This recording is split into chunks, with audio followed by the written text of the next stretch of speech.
অপু বিশ্বাসের জন্ম হয়েছে একমাত্র শাকিব খানের জন্য। সিঙ্গাপুর বিয়ে হয়েছে এই ঘটনা আমি আগে শুনিনি কখনো। এখন যারা বলে তাদের কাছে আদৌ প্রমাণ আছে কিনা আমি জানি না। যদি ওই যে বললাম যে অপু বিশ্বাস ম্যাডামের যদি বিয়ে হতো, অন্তত অপু বিশ্বাস ম্যাডামের আগে আমার জানার কথা ছিল, কারণ ওনার যত কাজগুলো আছে, টেকনিক্যাল কাজ, তারপর আপনার ব্যবসা বাণিজ্য সবকিছুই আমি দেখাশোনা করি। তো এই ব্যাপারটা আসলে আমার কান পর্যন্ত এখন পর্যন্ত আসে নাই। অবশ্য যদি আসতো তাহলে অবশ্যই আমি বলতাম। আর অপু বিশ্বাস ম্যাডামের আসলে সিঙ্গাপুর কেন, আমেরিকায় বিয়ে করার সুযোগ নাই আমি মনে করি। কেন? সেটা হচ্ছে যে শাকিব খানের সাথে উনি ভালো আছেন এখন পর্যন্ত। আর দ্বিতীয় কথা হচ্ছে যে দর্শক শাকিব খানের সাথে অপু বিশ্বাসকে মেনেছে। অন্য কোনো পুরুষের সঙ্গে যদি অপু বিশ্বাসকে কোনো দর্শক দেখে বা জানে, অপু বিশ্বাসকে কেউ গ্রহণ করবে না, কারণ দর্শক অপু বিশ্বাসকে শাকিব খানের সাথে এখনো চায়, ভবিষ্যতেও চাইবে। আর আমি বিশ্বাস করি শাকিব খানের সাথে যদি এখনো ছবি করে অপু বিশ্বাস ম্যাডাম, সেটা যদি 10 কোটি টাকাতে সিনেমা বানায়, ওটা 200 কোটি টাকা আপনার আর্ন করতে পারবে।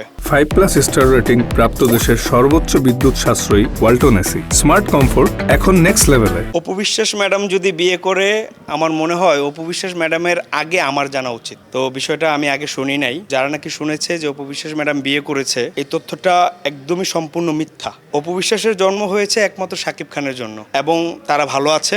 আর যারা বলছে বিয়ে হয়ে গেছে, তাদের কাছে আদৌ প্রমাণ আছে কিনা জানি না।